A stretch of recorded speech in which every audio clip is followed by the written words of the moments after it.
everyone. Welcome to episode 205 of the Book Cougars, two middle-aged women on the hunt for a good read. I'm Emily. And I'm Chris.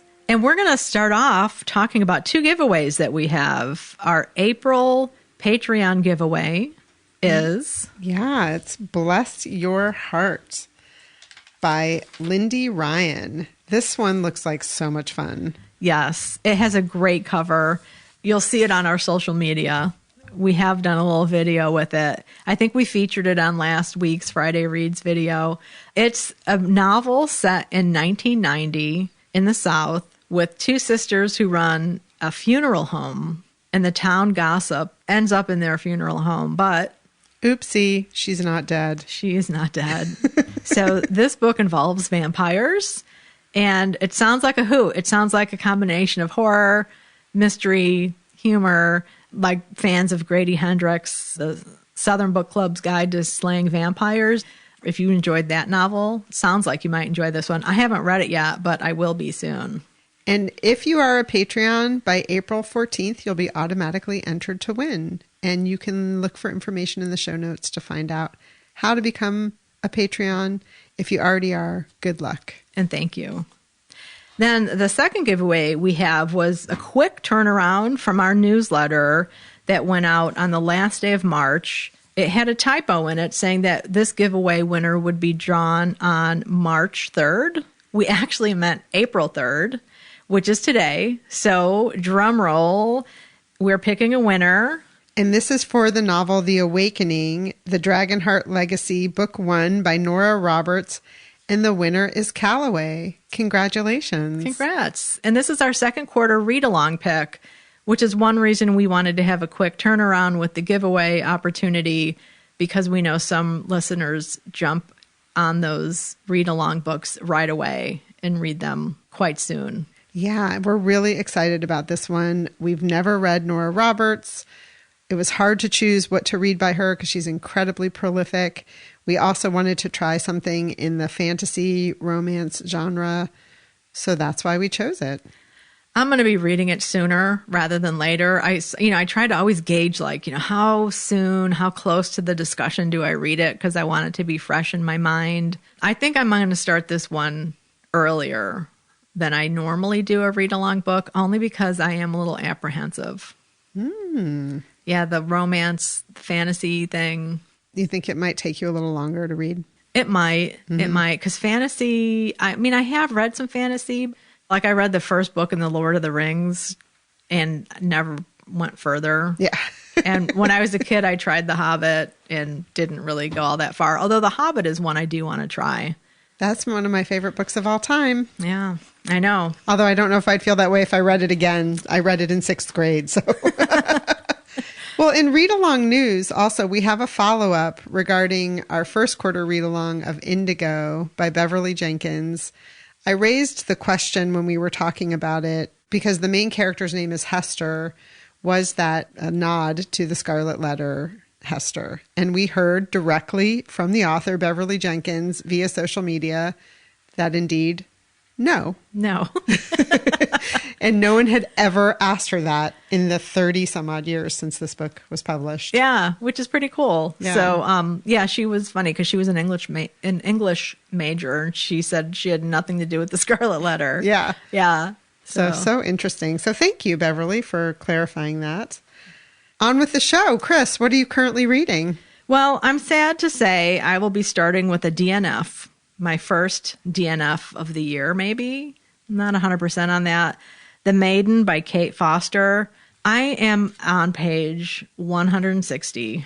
I know that's a long way. It's like halfway into the book. It is about a woman in 1697 Scotland. It's based on a true story. She was condemned to be executed for murdering her lover, who was her uncle by marriage. So I'm at the halfway point, and at this point, I'm just like, kill him already. Like, somebody kill him. Let's move along. So it's just not what I'm in the mood for right now. I'm going to keep it on my shelf and probably pick it up again. It's one of the books on the long list for the Women's Prize. So I'm thinking it's a mood thing. Yeah, yeah.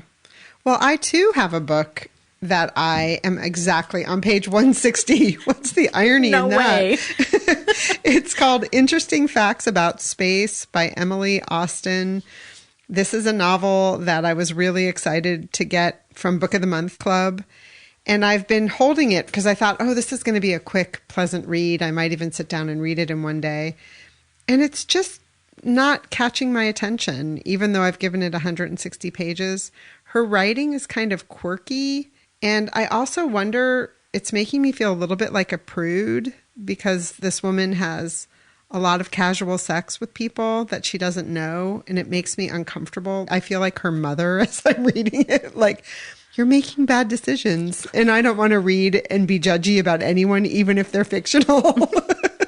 So I've decided also to put this one away, and maybe I'll come back to it. Again, that's called Interesting Facts About Space by Emily Austin. Have any of you read it? I know a lot of people had mixed feelings about her debut, which was called Everyone in This Room Will Someday Be Dead. Which I enjoyed. Yeah, you liked it a lot. I did like it. And I think that is also probably a mood thing, I think. I think I was in the mood for something quirky and different. Yeah, her writing is quirky. Yeah. So mood reading is such a thing. Yep. And I think the older you get too, the less, I don't know, it's not less patience, but the more you know, there are so many other books that you really want to get to. And that if a book was meant to be read, it will call to you again in the future. Like War and Peace. I thought I was done with that bad boy. And it's creeping back into my mind again. I'm like, I thought I put that to rest. But anyway, well, you know, books are mysterious that way. Yes, indeed. So on to what I am still currently reading. I am currently reading Moby Dick by Herman Melville. I am really enjoying it. You know, I haven't had a ton of time to read lately. I do have more in the coming weeks, which I'm really excited about. I just finished the cetology chapter, which is one of the hard chapters for a lot of people because they're like, what the hell? Like, what is this about? Because he's organizing whales into different groupings. And it seems a little bit like this is not really part of the plot. I don't really understand why this is in here. I thought it was interesting the first time I read it because he's talking about the sperm whale and then all the way down to porpoises. And he makes up authorities, which I really enjoy in books and things like that. But what struck me this time with this chapter in particular, it's chapter 32 in the book, is that he organizes them according to book size.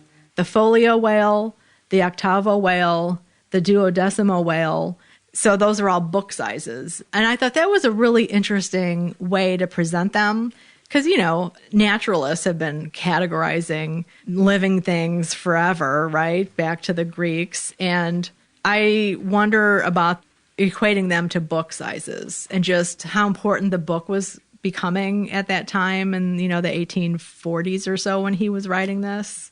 And just having taken book history and learning about how books are made and different sizes are made because of the process of making different types of books. It was kind of a fun thing. So more to come on Moby Dick. I'm reading it with some friends and we're doing a kind of a slow read of it. I think we're scheduled to be finished early May sometime. Very cool. So far, just as good the second time around. Good for you. Well, in honor of National Poetry Month, I'm immersed in a new collection called You Are Here, Poetry in the Natural World, edited and introduced by our 24th Poet Laureate of the United States, Ada Limón. And this is, as it suggests in the title, nature poetry. And I'm just going to read from the flap because I thought this was really interesting. For many years, nature poetry has evoked images of romantic poets standing on mountaintops. But our poetic landscape has changed dramatically, and so has our planet. Edited and introduced by Ada Limón, this book challenges what we think we know about nature poetry, illuminating the myriad ways our landscapes, both literal and literary, are changing. So they're kind of trying to bring in, you know, the notion of climate change into what's happening in our world. And this is an anthology with 50 different poets. And I thought I would just read you one by Michael Kleber Diggs. And what I like about this anthology is on the left-hand side of the page is a little blurb about the author, the poet, and then on the right is their poem. And so Michael is the author of the debut collection Worldly Things, which won the Max Ritvo Poetry Prize, the Hefner Heights Kansas Book Award, and the Balconies Prize for Poetry, and was a finalist for the Minnesota Book Award. He's also currently working on a memoir that is about his complicated history with lap swimming called My Weight in Water, which is so intriguing to me. And he lives near a large regional park in St. Paul, Minnesota, where he walks almost every day with his golden doodles, Ziggy and Jasper. So part of why I chose this poem, Chris, is because I know you are definitely a dog lover, and we have lots of listeners who are. And this is called Canine Superpowers. We stroll the grounds and stop at every tree, at every chicken bone, each new coneflower. Their noses lead to everything we see. I'd be asleep if it were up to me. Still slick with dew, this city park seems ours as we stroll the grounds and stop at every tree. Perils persist, real possibilities. I scan the grass for things they can't devour. Their noses notice things that might harm me. Sometimes we'll spot a fox, surprise a bee, find trash, broken glass, have a sad encounter on our daily rounds to check on every tree. 3 times we've come upon wild coyotes, sensed before seen through canine superpowers. All of them have smelled what I'm soon to see. They stare, we stare, there's no anxiety. Milliseconds transform into hours. We stroll the grounds and stop at every tree. Their noses lead to everything I see. Lovely. Isn't that sweet? Yeah. So if you're looking for a poetry collection, I always think these anthologies are a really great way to go because it gives you exposure to, in this case, 50 different poets and their style. Happy Poetry Month, everybody. Again, this collection is called You Are Here, edited by Ada Limón. Lovely. The whole thing about coyotes, we have a lot of coyotes in our area, and I often see people posting on one of the town websites like, this coyote followed me and my dog for a block, and people are worried about coyotes attacking them. Well, on another site I saw recently that it's a coyote behavior called escorting, that what they're doing is they're escorting you away from where their nest is. Oh, interesting. So they're protecting their young. And so that behavior happens more in the spring when they're having pups. Interesting. Yeah. Huh. So, well, I too have a bit of poetry for Poetry Month. I've taken all of my poetry books off the shelf and put them in one location just so I have them all together. And the first one I started with is one that I've read before. It's by Sandra Yannone, and it's called Boats for Women. And one of the reasons I picked this up is that Sandy has her second poetry collection coming out soon, and that is called The Glass Studio. And I ordered a copy. It should be here any day. I was hoping to have it for a recording day. But what's neat about this, and I didn't really make the connection when this book first came out, and thank you to the publisher for having sent a review copy, and this is back in 2019. The publisher is Salmon Poetry, and they are in Ireland. And I love their name, Salmon Poetry, and there's their logo I'm showing to Emily. It's a circular logo that the bottom half is water, and then there's a big salmon rising from it. And this is a quote that they have right underneath their logo. Like the sea-run steelhead salmon that thrashes upstream to its spawning ground, then instead of dying, returns to the sea, Salmon Poetry Press brings precious cargo to both Ireland and America in the poetry it publishes, then carries that select work to its readership against incalculable odds. Oh, I love that. Isn't that great? So both of Sandy's collections are published through Salmon Poetry. I should say Sandy's a friend of mine from back in my University of Nebraska days. She was working on her PhD when I was there working on my master's. So it's nice to be reconnected with her by the powers of Facebook. She's really into the Titanic. She became fascinated as a kid with the Titanic and all things nautical because she grew up in Old Saybrook on the shoreline, just down the road from where we are in Guilford. So I wanted to read one of her poems. I really like it because it incorporates the Titanic and coming out in relationships in a really interesting way. And it's, you know, an understandable poem. Yeah, I like them to be accessible. I don't want to take time on each line to try to figure out what's happening. Yeah.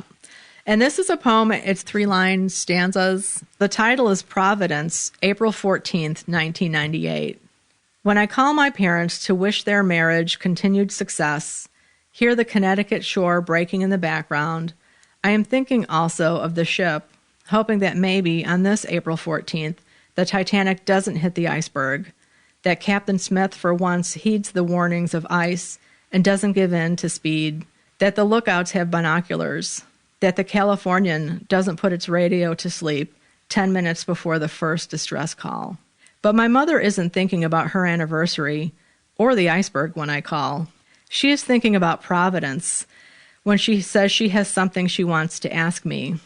Thinking about Providence before and after I hung up, the Providence of last summer's love now ringing in my ears, and all that week before spent convincing my mother that she was just a friend. But I was nervous at dinner, couldn't eat. On the drive to Providence, I grew tired and had to stop at the scenic overlook in Mystic, where in the dark I could just make out the shadows of the historic ships pressed against the night. In Providence, her plane was the last to land and late, pulling into its gate like the Carpathia arrived in New York, alone and anticipated. I sat in the airport with my head in my hands, afraid of whomever might not deplane. But when I look up, she stood before me with her luggage in hand, and in the middle of the terminal, we held each other as survivors of what we did not yet know. I just love that poem. Yeah, I think that I really appreciate poets who can incorporate history and historical events and then nautical things into a poem about relationships. Yeah, that was quite brilliant, actually. And then the play on the word Providence, even though that really is a place where the airport is. Right. You know? Yeah. So interesting. Wow. Yeah. Thanks for sharing. Absolutely. So again, that was from Sandra Yannone's collection, Boats for Women. I'm reading a novel called Piglet by Lottie Hazel. And I heard about this book via the New York Times book review written by Jennifer Weiner, who's an author who I really enjoy reading, and I just really respect her opinions. So Piglet is about a young woman who's 98 days away from getting married. And I only know that because that's how the novel starts, with something that says 98 days. And she's engaged to be married to a man named Kit. They're living together. She works at a London publishing company that has a focus on cookbooks. And her nickname, Piglet, comes from her family of origin. Growing up, she was like, as her dad describes her, a Hoover vacuum that would eat anything. So we know how those nicknames can stick with us and family lore can stick with us. So that's part of what the novel's about, but it's also about just appetite in general and cooking. There is so much food in here and so much dialogue. So much of the book is written in dialogue and descriptions of food. It's so interesting. And there are a cast of other characters, including her best friend from growing up, Margot, who's pregnant, and her sister, Franny, who's living at home with her parents. And there's also a tension between her parents and Franny, who are living back in the family homestead where they didn't have much wealth. And Piglet is marrying into a family with some wealth. The book kind of counts down closer to her marriage, and a couple weeks before the marriage, her fiancé admits something to her that he's done, but we don't know what it is. And it's not making her happy. No. And that's all I'm going to say about it. It's a fast read. I picked it up from the library last night, and I'm already 150 pages in. The only other thing I want to say about it is there's been lots of complaints online that I've read that the UK copy, the cover is like this beautiful stack of donuts. And in the US, our cover is more like a hamburger, wouldn't you say? Oh, yeah, like a double-decker kind of burger. Yeah, so I'm really enjoying it. I don't think this book will be for everyone because of the style in which it's written, but it's really working for me. And I should say it's a debut as well. Piglet, Lottie Hazel. Well, I'm also reading another book for National Poetry Month, and this one is called The Highest Apple, Sappho and the Lesbian Poetic Tradition. It's by Judy Gran. It's an updated new edition of a book that was first put out in 1985, I think it was. This new edition is by Sinister Wisdom. And I am just, not that far in, 30 pages. And one of the striking things was at the beginning, Grant has an introduction, and she talks about the word marginal. And she's talking about how, lesbians, the lesbian community is considered marginal, but how people like Emily Dickinson want women considered marginal, but like no one is marginal within their own community, within their own life, right? But then there's this line that I really love.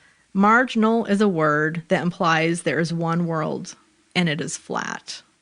I love that. I love that so much. Typical poet, right? Who takes one word and can really blow your mind by giving you a different perspective on it. Yeah, that's their strength. Yes, isn't it?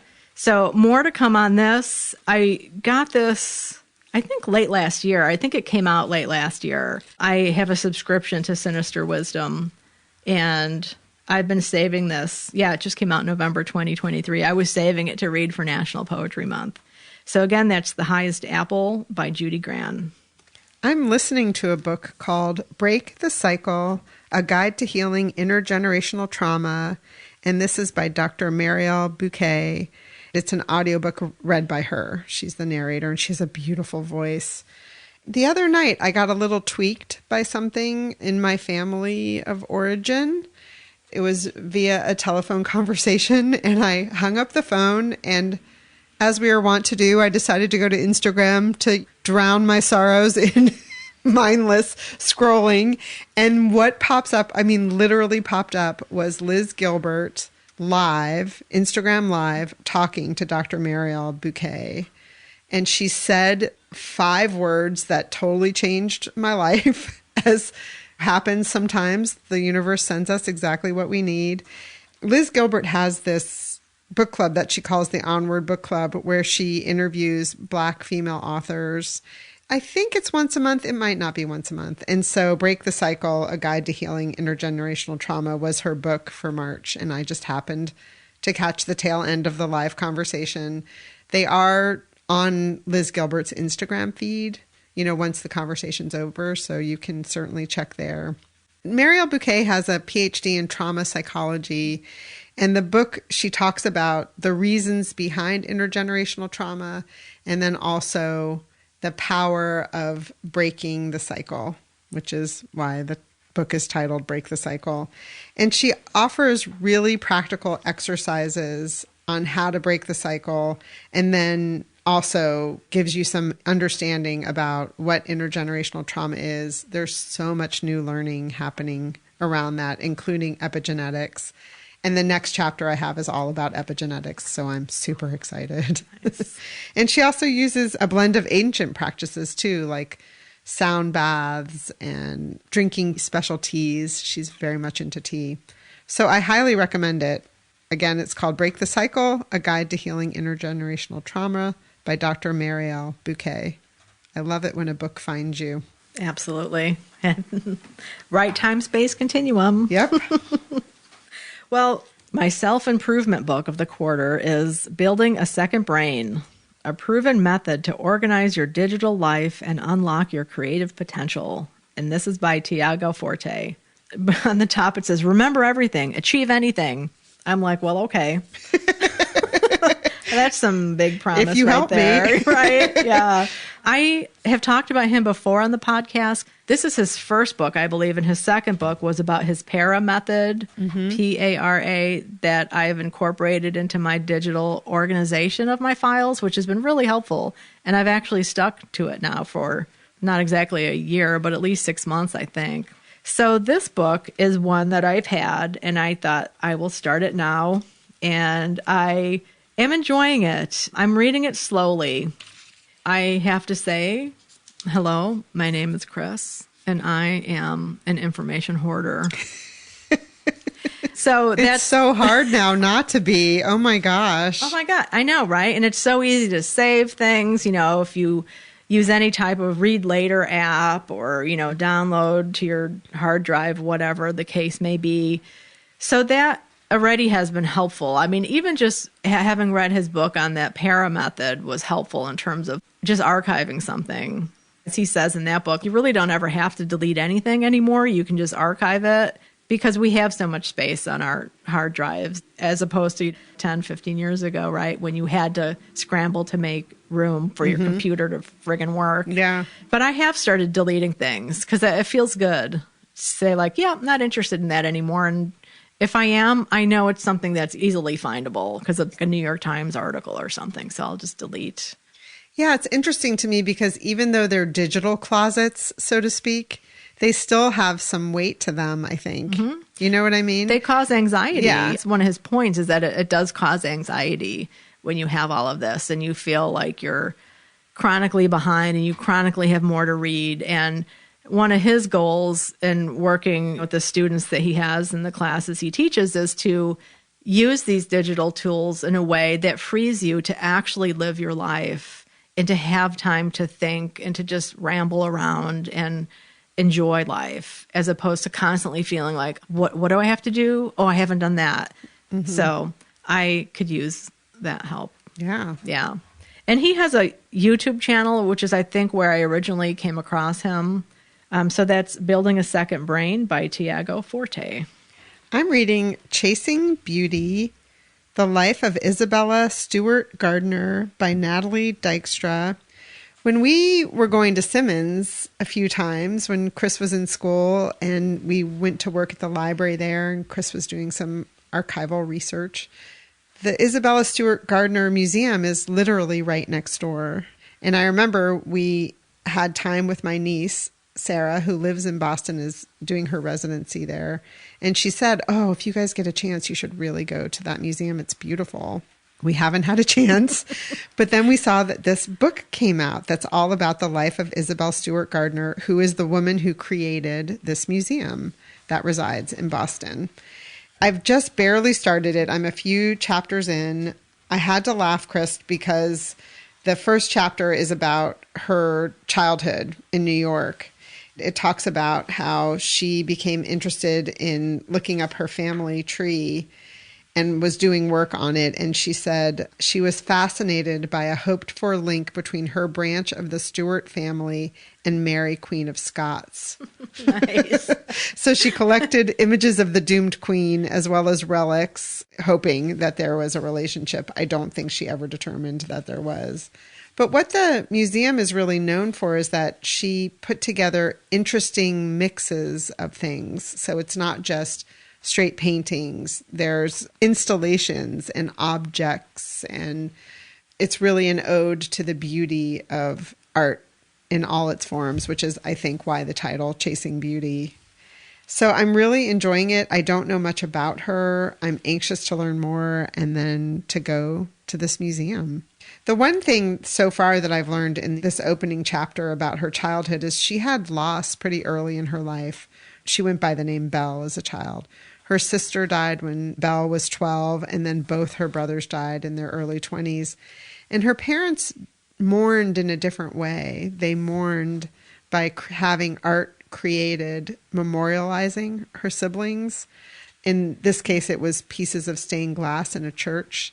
So Dykstra hypothesizes that that was kind of Belle's early introduction into art as a form of remembering people and places. Yeah. Yeah. Very. Yeah. And memorializing them that it's a beautiful. Yeah. That's really wonderful. Yeah. But I think they maybe didn't talk about it. I mean, sometimes you can do that. So you also like imbue objects with your emotions and your feelings, which would make sense because she created this museum filled with objects that was endowed, and she requested that nothing ever be changed. Interesting. So you're saying that by having these works of art that may represent a family member, that takes the place of actually working on your feelings about the person or the family talking about the person, because the art takes the place of that emotional need? I think it's like when you die or when someone you love dies, is it important to have a tombstone or a tree or something where people can physically go and remember you? And I think that's what her family did. They created monuments to her, to people who passed away, And then seemingly they also didn't necessarily talk too much about the deaths. I'm very, very early into the book, but that was my takeaway when they were talking about creating these pieces of stained glass. I'll report back if I learn differently. And maybe it was just that Belle did it. Maybe it wasn't her parents, but she was 12 years old when her sister died, and they created this monument in the church of this piece of stained glass in honor of her. And so I think she picked up that trait of imbuing beautiful pieces of art with feeling. Mm-hmm. Yeah. I don't know if it replaced the conversation or not. That was the take I had on my first pass of reading it. Yeah. Interesting. Yeah. So, Chasing Beauty, any of you art lovers out there, I'm really intrigued, and there's some really fun color pictures throughout, and black and white as well. Cool. Well, I sense a biblio adventure coming on to Boston. Yep. This episode is sponsored by Clitapalooza, Her Flower Blooms Power by Billy Best is a fun feminist satire about a lusty midlife math professor's reckless adventure with a hunky chatbot who isn't as innocent as he appears to be.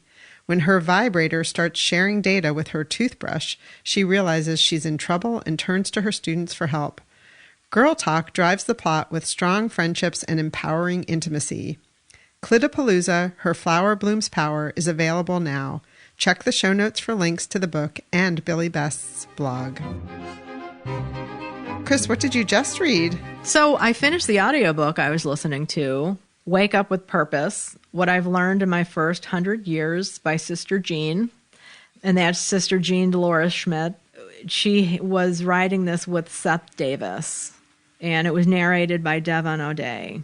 I chose this one because I came across the book. I mean, Sister Jean was very popular in the national media some years ago for Loyola University making it into the Final Four for basketball.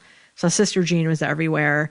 I saw the book in a bookstore and was going to get it at one point, but I didn't. And when I was looking for short audiobooks, this is one that popped up. 6 hours and 11 minutes. Sister Jean reads like the prologue, so it's really great to hear her voice. She's now 104 years old, which is amazing. And she's still the chaplain of Loyola's men's basketball team, and she works with students every day. She wheels around campus. She's in a wheelchair since she broke her hip and trying to work to get out of it. So just an amazing life that she's lived. She was born in 1919. If you can imagine that. And just so many of the things she saw. She became a nun at a young age, like she knew like in third grade that that's what she wanted to do. It starts out as a really good autobiography of her earlier days and some of her first assignments as a nun. Like she was in California where she was a teacher. This is when Imperial Japan bombed Pearl Harbor. And the aftermath of that, living in California, some things that I never heard before, like that the children had to wear dog tags and they were told to walk to and from school the same way every day. So that if there were an attack, they would know where to look for them. You typically don't hear a lot of things about what daily life was like for people in California at that time or the West Coast. I know we've read books about the internment of Japanese American citizens, which was a crime against humanity.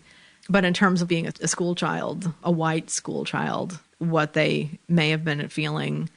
But she ends up in Chicago working at Mundelein University. One of my aunts went there, and it's right next door to Loyola. So when Mundelein was facing financial hardship, Loyola, they merged the two schools. So then she became a Loyola employee, working with the students and doing other things. And it gets into basketball towards the mid to end.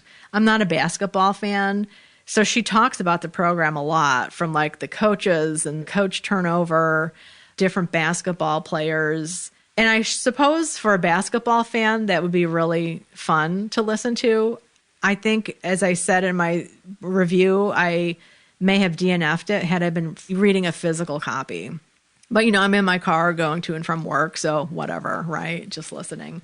And she does have some good personal things that she mentions, because after she retires, she's working in a doctor's office. Like, this woman is constantly working.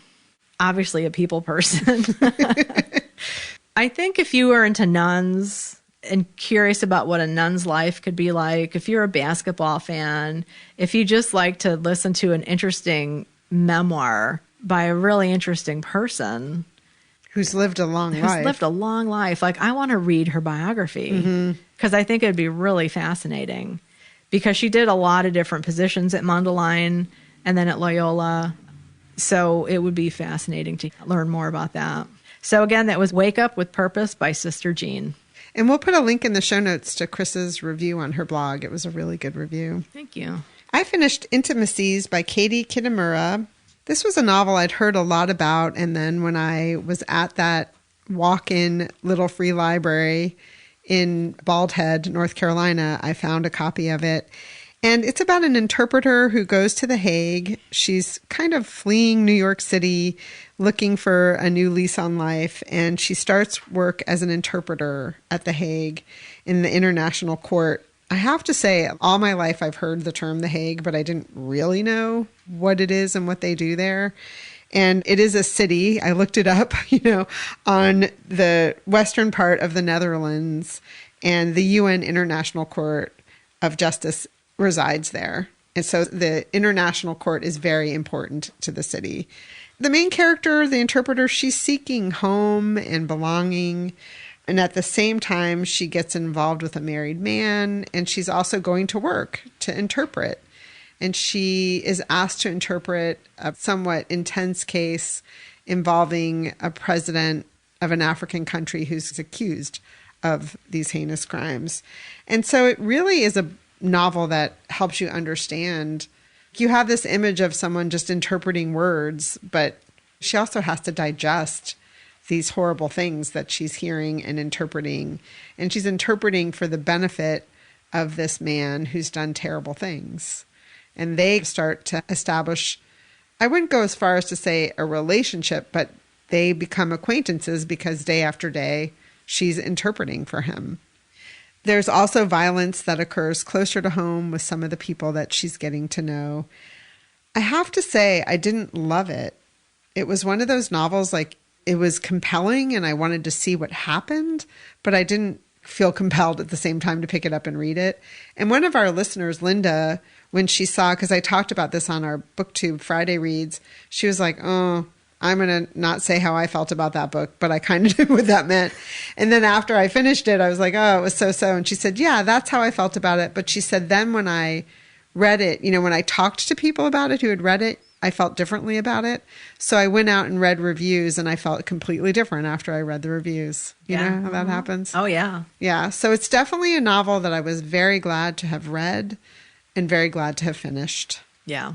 So again, that's called Intimacies by Katie Kitamura. I mean, isn't that interesting? Like, it's a book that you're reading and you're like, but you keep reading it. Yeah. What is it that kind of tugs at you to keep going with some books, and others you're like, nope, time to put it down. Well, her writing's very accessible. It wasn't like it was hard work to read it. I think if I really had to be honest, part of it is it just makes you feel a little uncomfortable.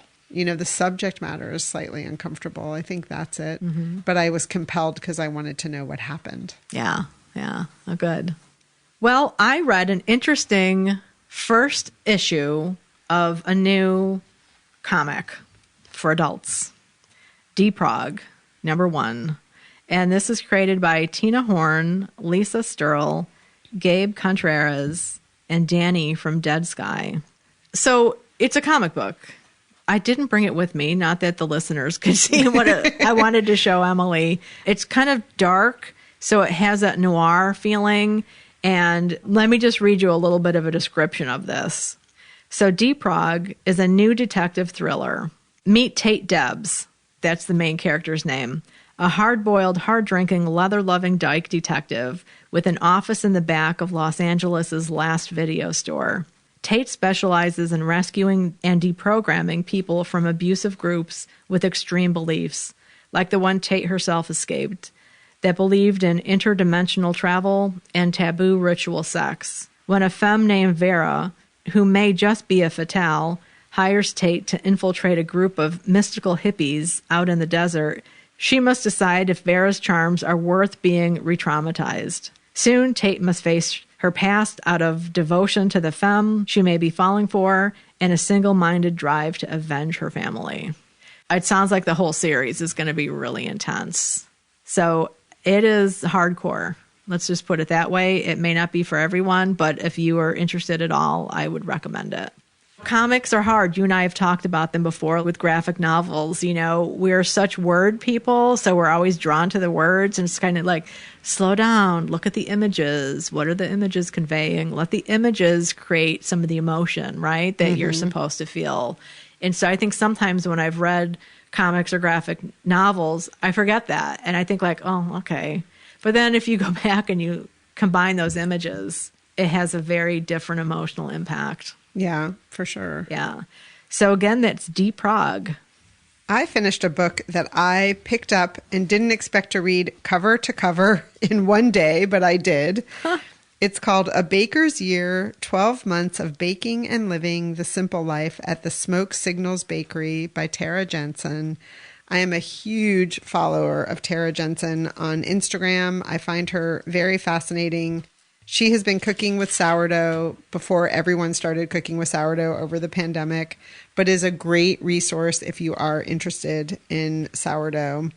This came out in 2018, and at the time, she was writing about her year living at the Smoke Signals Bakery, which was in a very remote part of Virginia. At the beginning of the story, she's there with a man who she has a terrible breakup with. And so she ends up really living there alone and baking. And it's all wood-fired baking. So a lot of it is about getting through the winter and staying warm, keeping the oven hot. At the beginning of each month, there's a little hand-done sketch. I'm holding it up for Chris. So this is actually what the Smoke Signals Bakery looks like. And then she has a little note from her journal that she hand writes. So this one in January was, I raise my hand as your witness, posted January 16th. All of the photos in it were done by her as well. They're beautiful photographs. And there are really great recipes that I see myself making in the future, including waffles. I'm going to find this picture. Here it is. She gets this waffle maker, an old cast iron that she uses over a flame. That's so cool. Yeah.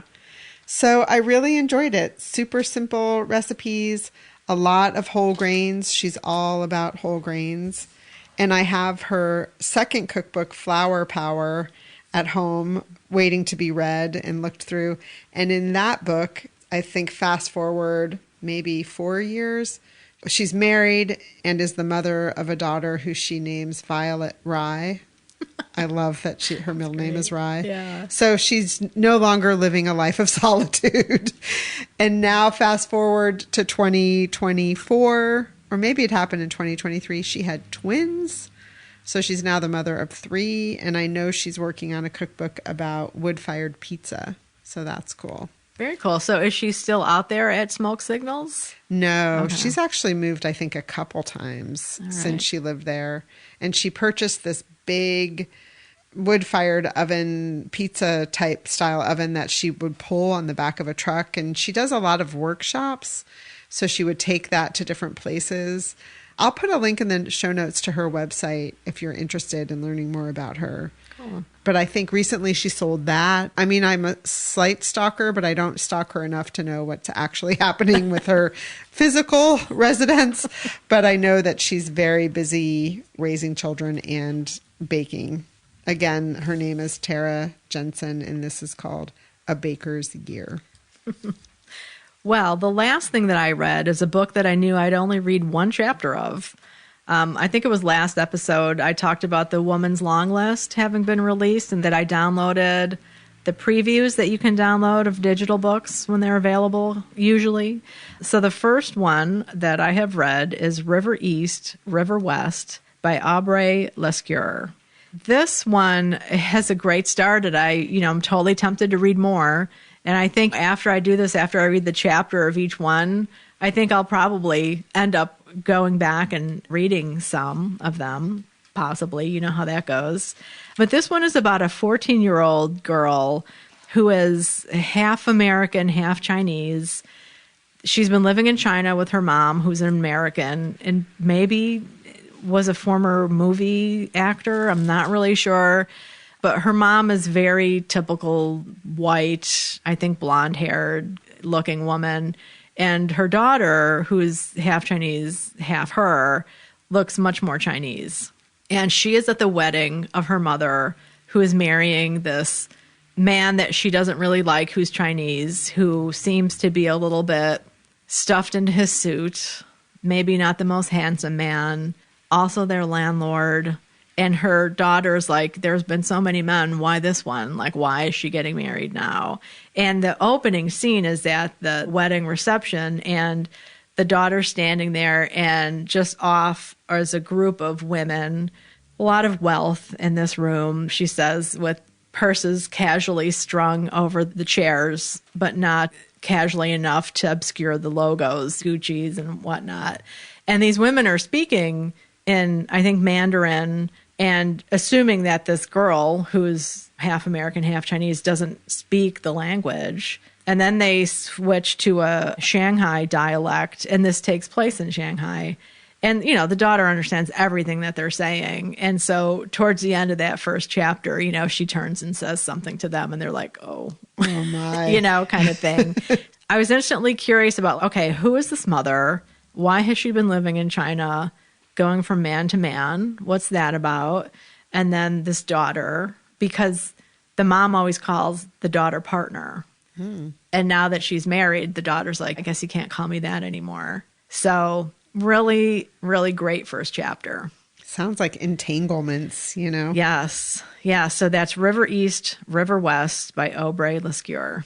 I admire your ability to not just go get the rest of the book and dig in. I know, right? We'll see how that goes. But that's something I did when I decided I was going to DNF another book. I thought, oh, let me read a first chapter. Because I think I fell into that thing where I was reading too many books at the same time, and I just got overwhelmed and wasn't really reading anything all that satisfactorily. So, yeah, that helped. Well, I finished a debut called When Cicadas Cry by Carolyn Cleveland. This book pubs on May 7th, 2024. Carolyn Cleveland is a lawyer, so longtime listeners know I'm drawn to these books written by lawyers. And this is about Zach Stander, who's a lawyer in Charleston, and he has a bit of a checkered past, which we don't totally understand, but he's trying to get back on his feet. And his partner is Addie, who's a local detective. They end up as the team working on a trial because a young man's uncle calls them. The young man's name is Sam Jenkins. He's a black man who was the one that called 911 when he found a white woman in a church who had been bludgeoned to death using a cross in the church. That happened right away. These are not typical Emily books at all, but I was like, there's going to be courtroom drama. I'm in it for that. Well, there wasn't much courtroom drama, but what did draw me in right away was that there are some chapters told from the perspective of the person who does the killing.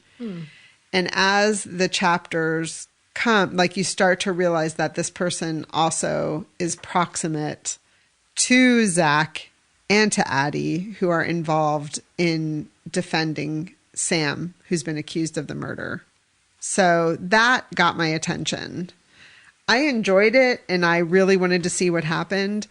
There was a point, and I don't mean this in a knock at all to the author, but there was a point where I turned to the gentleman caller because we were reading beside each other on the couch, and I said, it's interesting every once in a while to read a debut that makes you realize how well written some books are.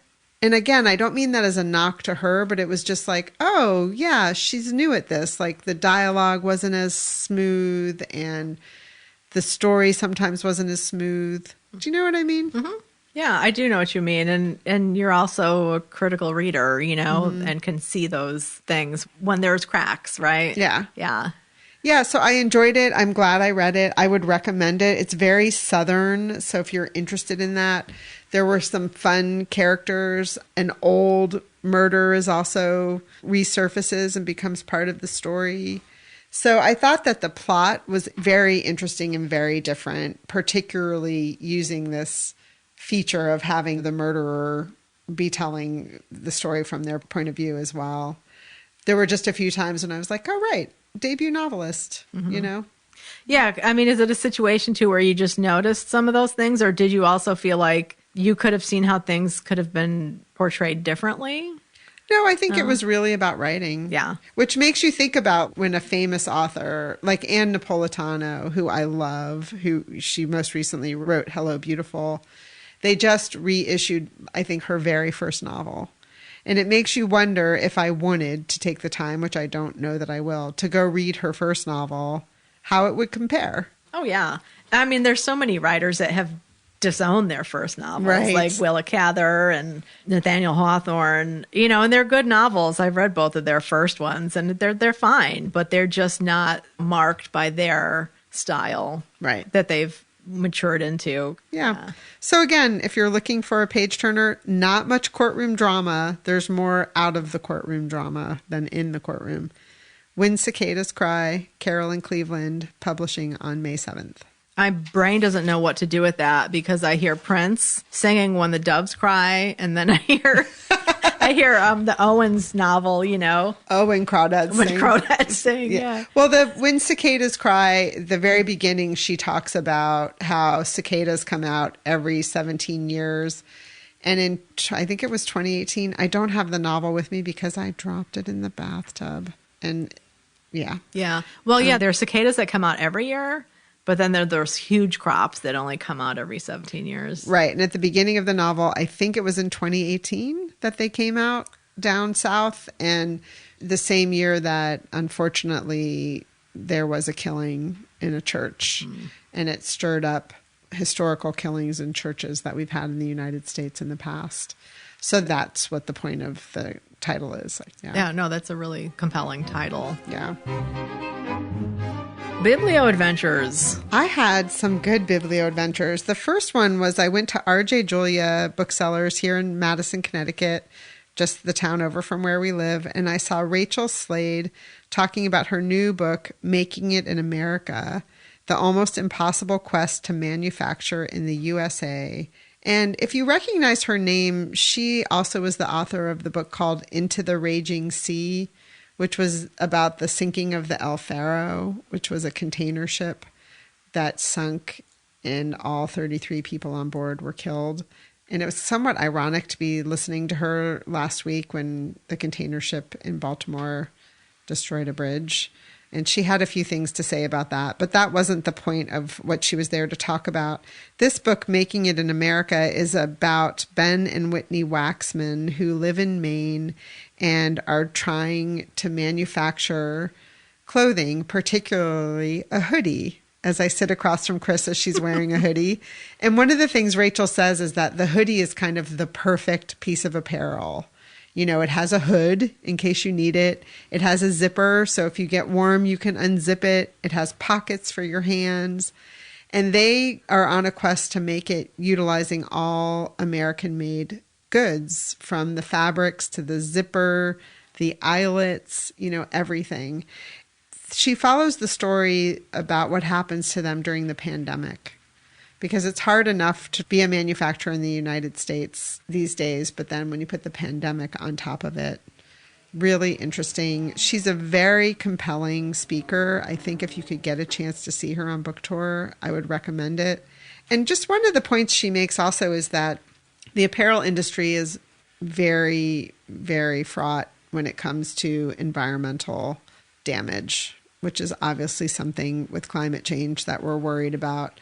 And she talked about how her grandfather back in the day owned a factory in Pennsylvania that manufactured clothing. And she still has some of those pieces of clothing of her grandmother's and can wear them today. They're beautiful. They're very old. But one of the points she made is that back in the day when you would buy apparel, you didn't buy as much as we buy now, but also the tag inside would tell you the factory name. Now we have a designer name and we have no idea generally where it's made. Usually it'll tell you somewhere on the label, but it's very small and sometimes can be hard to find, like on a seam or something like that. And I thought that was a really interesting point. So the point she was trying to make is, as consumers, it can be more difficult for us to try to use our money to make good choices for the environment. Mm-hmm. But the apparel industry is being taken to task because of its polluting nature. So I think we're going to see more consumer care about where we buy our apparel. I didn't buy a copy of the book, but I think I'm going to try to get it on audio. Again, it's called Making It in America by Rachel Slade. It was an interesting event. I enjoyed it. Yeah, sounds like it. Well, I haven't really been on any biblio adventures, classic biblio adventures. I've been working, but it's been a fun semester. This is my second semester on the job. And, the first semester, the students are new, a lot of them, right? And so as a reference and instruction librarian, we sometimes teach classes. We have a classroom in the library introducing students to research and information literacy concepts, how to analyze sources and things like that. This semester, I'm getting more one-on-one research appointments, which are a lot of fun because students are writing research papers this second semester. It's enjoyable to see the topics that they're choosing too. But one student came up to me one day, and this is unusual, but she was waiting for her tutor to come. And she's like, "Can you tell me what do you think this paragraph means?" And so I'm reading the paragraph and it's like Nathaniel Hawthorne's story, The Birthmark. I'm like, "Oh, okay." So she's like, "I think the paragraph means this." And I said, "Okay." I said, "Well, let's look up some of these words," because he uses some archaic words. So we just had a really lovely conversation about what that paragraph meant and how it is applied to the rest of the story and the argument she is trying to make. So the former English teacher in me was so excited to talk about that, because as a reference librarian, you don't really talk about the meaning of a story, right? So that's been the extent of my biblio adventures of late. That's awesome, though. Yeah. And did you tell her about your Scarlet Summer? I did not. Because she had this, she's like, oh, she had that thought. She's like, "Thank you so much," and scurried off and picked up her laptop and started typing some more. So that was super rewarding. Good for you. That's awesome. They're lucky to have you over there. Listeners might remember that one of my goals for this year is every month to watch a book to film adaptation. So this month we chose, I'm doing this with The Gentleman Caller, Adaptation, which is a 2002 film. It's very meta. It's about Charlie Kaufman, who's working furiously to create a screenplay for The Orchid Thief, which was written by Susan Orlean. Charlie Kaufman is played by Nicolas Cage. Susan Orlean is played by Meryl Streep. Chris Cooper plays the Orchid Thief, and I believe he won an Academy Award for his performance in that movie. Jim had never seen it. I have seen it before. It's very odd. Yes. But I really liked it. Have you seen it? I have, yeah. Did you like it? I did. I haven't read The Orchid Thief. I think I watched it after I read her book, The Library, because I had a little Susan Orlean kick for a while. So yeah. For some reason, I thought she had a cameo in the movie, but she doesn't. We've seen her. We got to go to a library event about that book that Chris is talking about, The Library. So I would recognize her if she was in it. But it was enjoyable. We both had a good time watching it and checked off our movie for the month. Nice. Do you have any upcoming jaunts? I do. This is one coming up this Friday, so just a few days from now. The New York Antiquarian Book Fair is going on Friday to Sunday, and I plan on, Thursday to Sunday, really. Thursday is like a preview day, but I'm going to go on Friday and really looking forward to it. Yeah. So I'll report back on some of the fun and exciting things I see. Yes, I can't wait. I know you're on the hunt for a couple authors. I have one thanks to one of our listeners who called in on the cat phone. We do have a cat phone. We should put the number in the show notes, shouldn't we? She called in to talk about the movie Shirley, which is a biopic about the novelist Shirley Jackson. So thank you for calling in. I think that will be our book to film adaptation this month. It's not based on a particular book, I don't think. I'll do a little more research, but we might be flexible. Mm-hmm. I think from what I read about that one, I haven't seen it yet, but it's one I want to watch too eventually. I think it takes some of her nonfiction writing about raising children, maybe, that might have been an influence in the screenplay. It's been a while since I've read about that movie, so not sure, but maybe I'll try and watch it too, and we can have a conversation about it. I would love that. Yeah, I think it does take place at her house in Bennington, which we've seen from the outside, so that could be really fun. Bennington, Vermont. Yeah, that was a fun day. We had a Shirley Jackson Day up in Vermont, trying to see as many places related to her as we could. Yeah, actually, we have a fun video about that. I'll put a link in the show notes to that if you want to see what it looks like. And then we have a wonderful joint biblio adventure coming up along with our friend Kate, who is in the Bronx and is going to meet us in Nyack, New York, right there along the Hudson River. We're going to have a Carson McCullers Day. Yeah. We're all reading one of her short stories. Reflections in a Golden Eye. Just to get in the mood. Yes. Kate's going to be, I think she might have just started reading this as well. It's the new Carson McCullers biography by Mary V. Dearborn.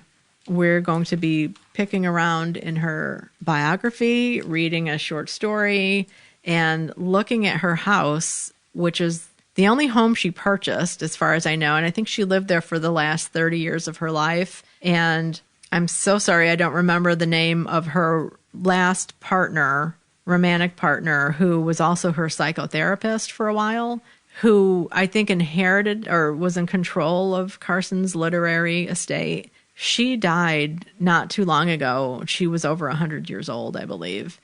So a lot of these papers and things were released, and that home was donated to the Carson McCullers Center that's down in her hometown. Is it in Georgia? Yeah.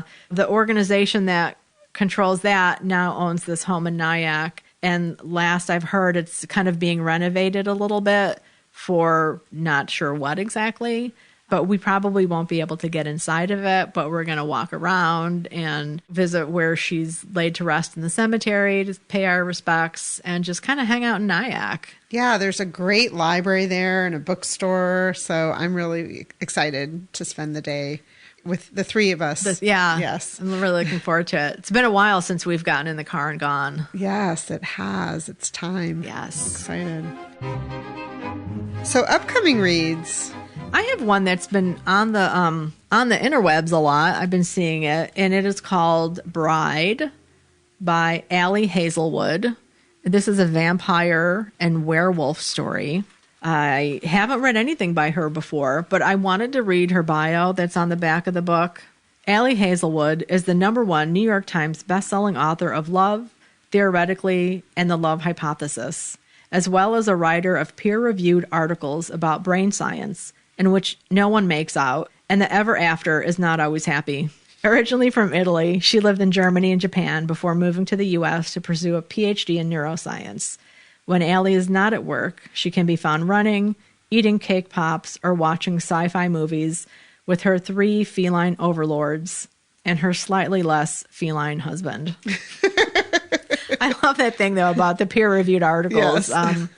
Yeah, not always happy endings there. So I'm going to dip into this really soon because it's a library copy that I have. It's a new book, so it's a short loan. When I was checking this book out and another one, I'm standing there at the circulation desk, and there's this, stack of 3 stacks of books. And I look, and the first one on there is that Frozen River. And I was like, are these just been returned? Or she's like, yeah, they're waiting to get reshelved in the new displays there. It's like, oh, can I check it out? And she's like, yeah. I was like, okay.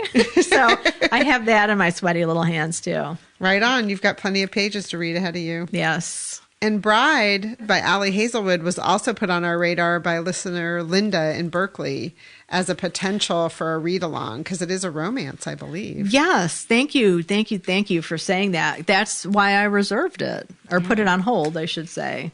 Checking things off her bingo card. Yes, indeed. Speaking of which, there is a link in the show notes to the romance bingo card if you would like to track your romance reading and biblio adventuring. And we need to share a picture of ours. I know we said we'd do that. We haven't yet. Oh, we'll do that. I need to update mine. Yes, me too. Well, I have one book on my upcoming reads as well. It's called The Twilight Garden by Sarah Nisha Adams. This has been mentioned on the podcast before as an upcoming read that we were excited about. And congratulations to Sarah, because the day this podcast drops, April 9th, is Pub Day here in the United States. And some of you might recognize her name. She's also the author of The Reading List, which was one of our favorite read-alongs, our year of reading books about books. Beautiful cover. Yes, I can't wait to dip into this one. In the Out Now category, these are books that have been mentioned on the podcast in the past, before Pub Day. They are now available. The Sicilian Inheritance by Joe Piazza, The Husbands by Holly Gramazio, Victory Parade by Leila Corman, A Killing on the Hill, a thriller by Robert Dugoni, and How to End a Love Story by Yulin Kuang. Yes, and Yulin is our author spotlight. Coming up next, we had a wonderful time talking with her about this debut novel. It's a rom-com. Emily really enjoyed it. I'm currently reading it, and I really like her writing style. It's straightforward and fresh, and I feel like the character just pops off this page. The novel draws you in right away. Highly recommend. It's also a great one to mark off a square on your bingo card. Yeah, and it's a contemporary romance. It's not historical. It's not fantasy for you all who are not drawn to that. So it's a kind of straightforward, romantic romance. Yeah, and Yulin works in writers' rooms, helping to bring books to film or television series.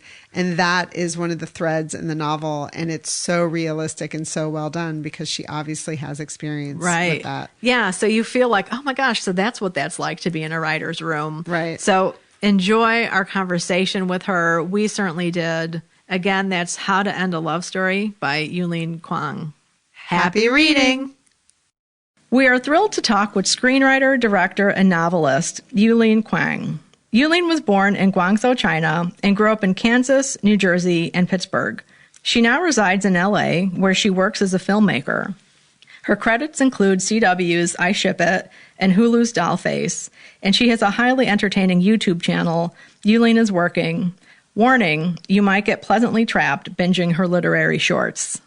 She's currently working on 2 projects involving the novels of fellow romance novelist Emily Henry.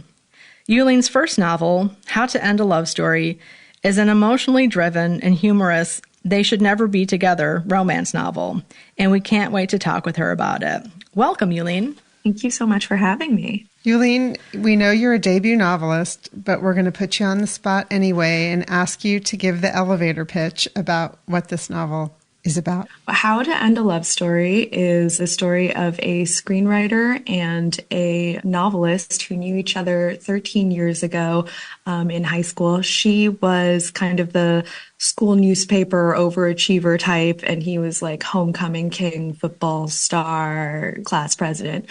And one night they were united by a great tragedy, which I don't think is a spoiler to share because it's in the first chapter, which is that her sister dies by suicide by walking into traffic, and he is the one who is driving the car that hits her. So he shows up to the funeral and is promptly ejected, and then 13 years later, they find themselves in the writer's room for the TV adaptation of our heroine's YA novels, and our hero is the screenwriter who's like the number 2 in the writer's room. Very good. That's a great setup. Yeah. So we're focused on the romance genre this year and trying to learn as much as we can. We're looking at all these different tropes that are in romance and trying to figure out where novels fit in, and they should never be together or never get together. And then there's the enemies to lovers trope. So when you were writing it or after you finished it, can you identify what kind of trope it is in? Is it they should never be together? Yeah, I do this kind of exercise once a year where I write down my id level tropes. So like the things on a lizard brain level, I could not explain to you why I'm so drawn to them, but I just am. And anytime it's like in a piece of fiction, I'm like, oh yes, give me more. And so I write down all my id level tropes on the glass dry erase board and I look at them, and it's kind of like when you go to the kitchen and you open your spice cabinet and you're like, what are my spices that I'm working with? My id level tropes are kind of those spices. And so I remember I had We Mustn't, which is kind of that energy that you're describing. Like there is something about like a we mustn't that I'm really drawn to. I guess other people would call that star-crossed lovers, but I think that we mustn't is more evocative because it's more than just star-crossed. It's like we can't even touch. It would be bad if we did that. So we mustn't. And then in terms of the other tropes that are in it, there's definitely a dash of enemies to lovers, but I think I diluted that quite a bit because I don't think they're actually true enemies in here, but I think there is this feeling that maybe they should be. And so that's definitely a flavor, maybe like a note that comes through. I'm trying to remember what the other ones are. Like definitely a little bit of hurt comfort, I think, which is, I think, more of a trope that originates in fan fiction, which is where my creative origin story kind of begins. I was a fan fiction writer. I read a lot of Harry Potter fan fiction back in the day. And so, yeah, there's definitely a little bit of that hurt comfort angst. And then there's just maybe the meta layer of writers falling in love, which is something I'm always drawn to, which I think all writers are because we're all a little bit self-obsessed. And it's like, if I'm going to do the heavy lifting of bringing this story into the world, then I should be the protagonist. That's awesome. Yeah. What was the spark for this story? Is it something that's been percolating for a long time for you, or did it come suddenly? Possibly. I would say in the short term, it was that everything else I was working on at the time, it was October 2021 when I decided to write this. I was working on a lot of adaptations and I meant to write an original feature for myself to direct, but it was October. So I kept seeing all these things about NaNoWriMo being right around the corner. And I had always kind of been aware of it, but I had never participated. And I had always known, like, eventually I would like to write a novel in my lifetime. And then, I don't know, maybe it was the fact that we were like 1 year away from the pandemic that I was just like, well, tomorrow is not promised. Maybe I should write that novel now. Because I was busy, I didn't want to do anything that had like too much research involved. So I was like, well, I'm working on adaptation all the time. Let's do something about adaptation. So I knew it was going to be about a screenwriter and a novelist. I knew that they were going to know each other in high school, but the way that they were linked didn't come until about 36 hours before I started drafting. It was a very late in the game thing. I feel like the manuscript I ended up with was not necessarily the book I set out to write, but looking back, it makes a lot of sense to me that this is the book I ended up writing, because it was just like I set up a lot of chess pieces and I couldn't have told you at the time like why I was drawn to those things. But looking back, I'm just like, yeah, it makes a lot of sense. Like I was kind of spending a lot of time, immersed in Emily Henry's words and thinking a lot about how the things that I was drawn to in her world, what shared wounds do I have with Emily Henry a little bit, where why are we both drawn to these certain themes? Why do I see so much of myself in these things? And so I was kind of drawn to the idea of exploring what kind of shared wound a screenwriter and a novelist could have. Yeah, let's talk about that, because one of the things that really surprised me about the novel, I mean, you just talked about how it starts with a suicide, and then there's a lot of undigested grief for both the main characters, Helen and Grant. And I wasn't really expecting that when I opened up a romance love story. With my very pink cover, yeah.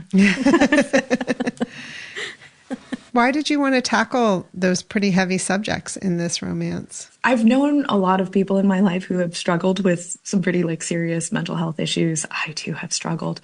And I kind of wanted to explore the perspective of the people that are left behind, what it is to love somebody like that and know you can't help them, or it's too late and the worst case scenario has already happened. Or in Grant's case, somebody who's deeply affected by it but didn't even potentially know the person. That was kind of thematically what I was interested in exploring here. Yeah, and I'm just early on in the novel. I haven't finished it yet, but I appreciate the way you show that they've done a lot of work and therapy and techniques to help them with what they're going through. And I don't want to give any spoilers about anything, but I appreciated that a lot. Thank you. Yeah, and I also think that it's interesting thinking again about enemies to lovers or something. Even the word enemies, these are two people who were on opposite sides of what this situation were. But for any of us who've experienced loss, we know that people who are going through it, even if there's different reasons that they're feeling the loss, they have that shared bond of the shared loss. I didn't say that very well, but that's what's happening here. So I really appreciated that about the novel. Absolutely. Yeah. I wanted to show the ugly side of what grief and pain like that can be, because I know there have been times where I have been on Instagram scrolling through various mental health things and felt like, oh, there's a correct way to grieve and there's an incorrect way. But that doesn't necessarily help all the weird, petty thoughts, right? And so I guess I wanted to use the book as a way to explore all of those things that are like, these are things that maybe aren't nice. These aren't very Instagram infographic friendly thoughts, but I think they're worth discussing. Yeah. Yeah. We wanted to also ask you a little bit about your screenwriting experience, and you're also a director. But what is it like to be in the writing room? Yeah. There was a quote we wanted to read, right? Let's see. Oh, it's so nice to see the book with like little tabs in it. I haven't really seen that very much. That's very nice. Yeah. And you could tell Emily was in the bathtub reading it. Just something I've been having a little issue with lately is getting my books wet, but that just means I'm enjoying them. This book used in the world. It's so great. Doesn't get old. So there's this one scene, and it's early on in the book, and we couldn't help think about your professional career, as you know, I said, as a screenwriter and somebody who's a filmmaker. And I'm going to read this paragraph. It's from the head writer, the lead writer of the screenplay in the novel, talking with Helen, the author of the novels. Right. We should preface it by saying that Helen wrote a very, very popular YA series, and now she's in the writing room where they're adapting the books. Yeah, so she's in LA. And so Helen is saying she won't be precious about things. She's just going to be in the room, and she understands that things are going to happen, right, in the room to her story. The head writer then says, be precious and annoying if it's important to you. That's your role in the room. Protect the book when we've gone too far off the rails. It's no good to us if we put in all this work and your readers hate everything we've done. And, you know, that to me was kind of a revelation, because I think I've heard more of the stereotypes of popular books that then get turned into screenplays that the fans hate, right?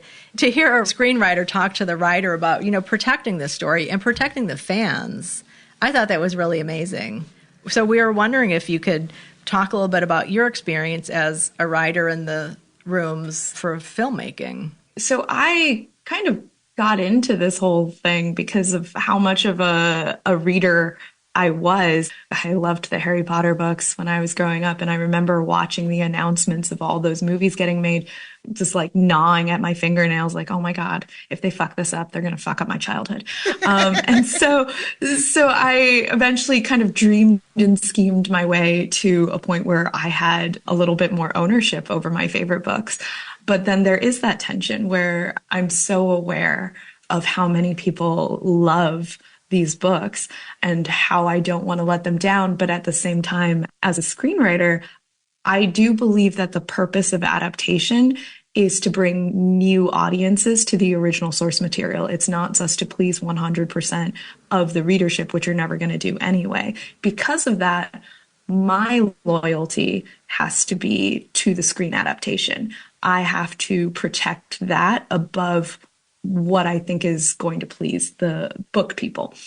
That being said, if I was in a situation where I was in a writer's room and I had hired the novelist, then it would be completely pointless to hire them if it wasn't to use what they were there for, which is somebody who understands the book more than anybody else.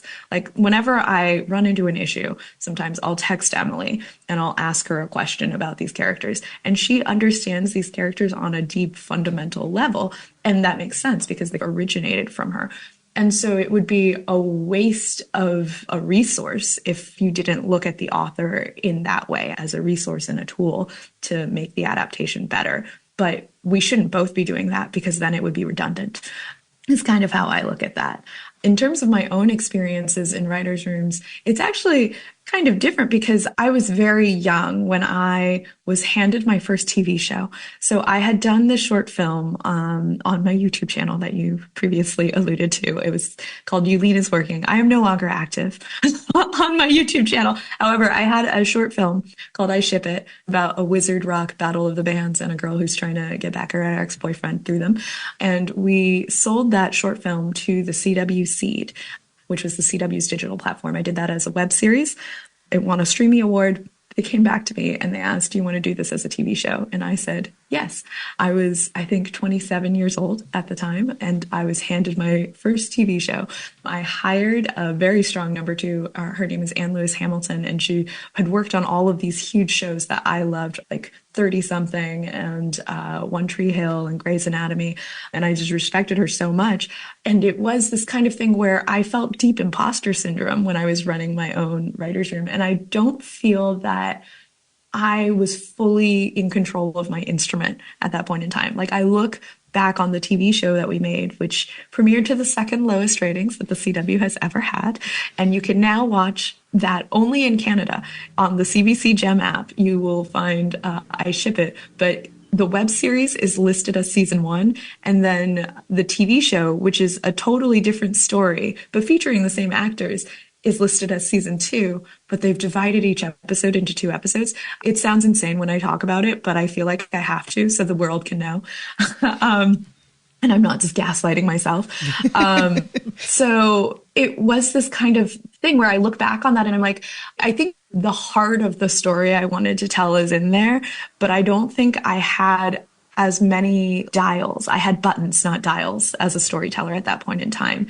And the only way I could really get better was by going through that experience. And so I think I gave a little bit of that to Helen, where her first TV show experience is her show, which is kind of insane. And I feel so lucky that I had that opportunity. But also, you know, there's a lot of things I would do differently now, having gone through it already. I like that metaphor, buttons as opposed to dials. You're such a writer, Yulin. It was really nice. Yes. One of the things I loved about the novel was getting kind of a backstage pass to what it is like to be in a writer's room, which I have to admit I've never thought that much about. I always thought a bunch of people sit in a room and they talk about what it's going to be, but it never occurred to me, like, then they have to go and actually write what they're talking about, and that different writers in the room take care of different episodes or different plot points or whatever it is that they're going to do. And this is such a nitpicky question, but how do different writers go out and write, but then somehow it all feels like it's a story that's told smoothly and seamlessly? You know, it's different than a novel that is written by one person. Yeah. In television, it kind of falls to the vision of the showrunner. So the person that's in charge of the overall thing being stylistically cohesive throughout will break the story for the season inside the writer's room, and then we'll break the individual episodes, and then we'll assign the episodes to different writers, and then they'll bring in their scripts. And then the way that we did it in our writer's room was they turned in their first draft, I gave them notes, they did a revision, and then I would do a pass just to make sure that the dialogue across everything was uniform. That's kind of how you try to protect the vision. Oh, that's really cool. So from that creative collaboration that you experience in the writer's room to then writing your own novel, was it almost a relief to just be there with yourself and your laptop or whatever writing tools you use, or did you miss that creative collaboration? I primarily work as a features screenwriter now, so that is very isolated, like novel writing, I guess. I was honestly so desperate to do something like writing the novel, in that I wanted to know what story I would tell if I didn't have to convince other people to let me tell it first. Because with the screenplays, I just knew if I wrote something, then I would have to go send it off to my agents, and then they would have their notes, and then they would be like, okay, we can try and attach a producer. We'll send it out to all these different producers, and then we would have to see who liked it. And then we would send it out to cast and see who could kind of get on board with the vision and felt like I was at the right point in my career and they were at the right point in their career to do that kind of matchmaking. And then we'd have to go out to financiers who would then assess the entire package and decide like, how much money are you worth? Which is kind of unsettling, to think about. Lots of therapy necessary in this profession, honestly. So I thought about all that and I got so mentally exhausted because I was already pre-negotiating with myself, like, oh, should I have like cheaper set pieces? Should I do this and that? And I was like, well, what would happen if I just wrote something that there is no budget in your imagination, right? So I can write whatever and you're limited only by what you can picture. And I really liked the idea of that because I've had so many projects kind of languish in what we call development hell. I've sold so many things and developed so many things that I love. And you have to fall in love with every project. You have to tell yourself, no, this one's going to make it. This one's going to go all the way through to the end. And it's going to be good too, because it takes so much effort just to get a movie made, let alone a good one. So it's this self-delusion that you have to buy into that, like, against all odds, this is the one that's going to work. It's kind of like falling in love. You have to kind of tell yourself, like, I know it hadn't worked out like last time or the time before, but this one's it. And I don't know, maybe I had a couple too many heartbreaks, one after another. So I was like, I'm going to write a book. I need a break. I need to just take a step back. And it felt really, really good. I was in kind of a fugue state, honestly, through all of November that year, where I was waking up at 5 a.m., writing until 10 a.m. I would switch over to people we meet on vacation, draft until about 4 or 5 p.m. And then I'd switch back to the novel from about 5 to like midnight if I could keep going that long, and just repeat it daily, except on the weekends when I would focus entirely on the novel. It was the most intense thing I've ever done. I have not been able to replicate that process for book 2 at all, but it was great. It was magical. I'm so glad I got to live through it. Oh. Wow. And I'm happy to hear there's a book 2 in the works. Yes. Same characters or different characters? Different. Right. All of that. Yeah. Standalone romance. That's what I'm interested in. Oh, very cool. Right on. So from the literary shorts, the films on your YouTube channel, it seems like you're a fan of 19th century literature. Because I am. You have the Edgar Allan Poe vlog, which is hysterical. Yes. So can you talk a little bit about, was 19th century a big inspiration for you? I think my starter pack in romance, if we go there, was probably Jane Austen novels, Harry Potter fan fiction, and then any BBC period dramas that I could get my hands on, like North and South by Elizabeth Gaskell. There's that adaptation with Richard Armitage where he's like standing in the snow watching her drive off and he's like, look back at me. And I just remember like, oh my God, tearing my heart out. This is what I want forever. So I would say that's the through line of everything that I am interested in.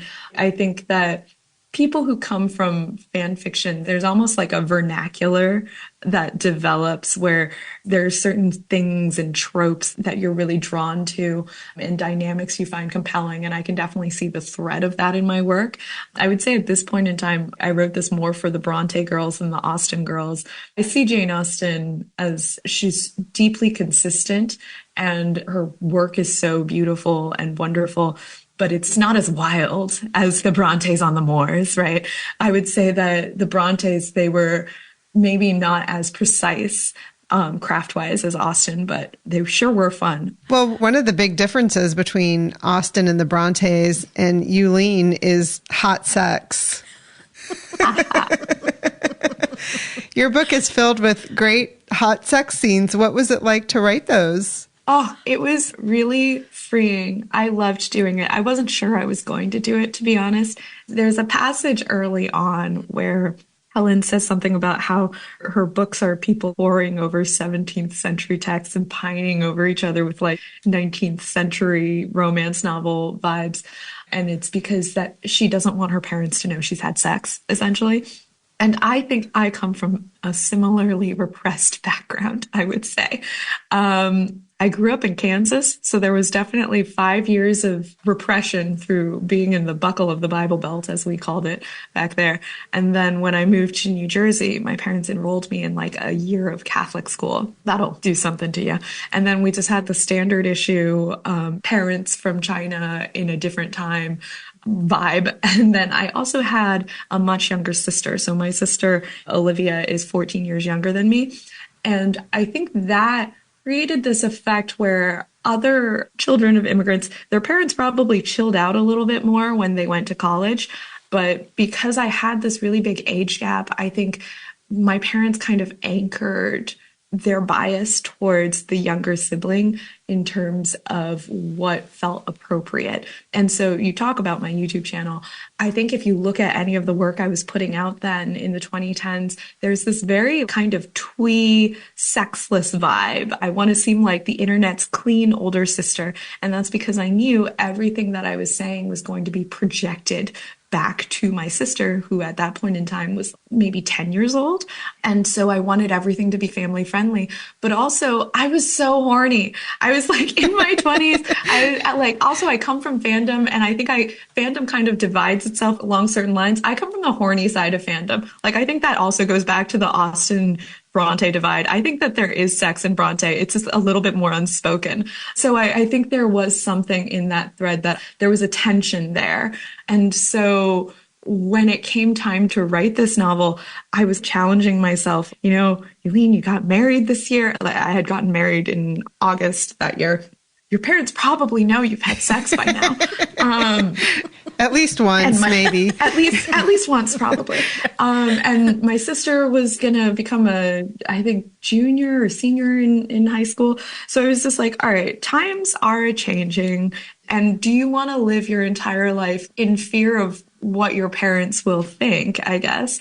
And so I kind of edged my way into writing my first sex scene. Like, I opened with that, where it was kind of a promise I was delivering to myself in that passage where Helen's like, I can't write about sex or anything salacious. And it is like, okay, for a character like that, then the journey is that we're going to see something, right? I write in Scrivener, and Scrivener has this helpful right-hand panel where you can jot down notes, and I would write the beats that I was writing towards. And I remember there was one beat I really wanted to get in there, which was Grant masturbates over Helen's scrunchie. And I originally had that in they go on this writing retreat, and like there's a cabin in the woods. I originally had it in that section, but I couldn't make myself do it. Like, I was like, no, it's too soon. It's too, like, I don't even know if I can write a masturbation scene. So it kept getting punted, but it was like at the bottom of every chapter I was writing, is this the chapter where he's going to do it? So when he finally does it, spoiler alert, Grant masturbates over Helen's scrunchie eventually in this book. I was so proud of myself. I cheered. I was like, oh my gosh. And honestly, I don't even think that scene is necessarily the spiciest scene in the book. But for me, it was a turning point because it was the first time I had written something on that level of horny. And I guess once I had opened that floodgate, I was writing other scenes too. Well, I saw a scrunchie on the floor in the YMCA locker room the other day, and I have to say, you can never look at a scrunchie again the same way after you've read this novel. So I love that. And when I was talking about this on a past episode of the podcast, I read the acknowledgement section where you wrote to your parents and said, if you haven't read this book yet, please skip, and you name off all the chapters with sex scenes. I laughed so hard when I read that. So sweet. But we're glad you did it. Yeah, I feel like it's a weird thing to hand a book like this to your parents, because I'm like, I feel like the dutiful child thing that I could have done was dedicated to them, but it felt weird. It feels weird to dedicate a book with this much smut to a family member, Yes. It's just great. Well, I mean, it's interesting because we do quarterly read-alongs with our listeners, and the first book we read was Indigo by Beverly Jenkins, and then we did a Zoom conversation about it.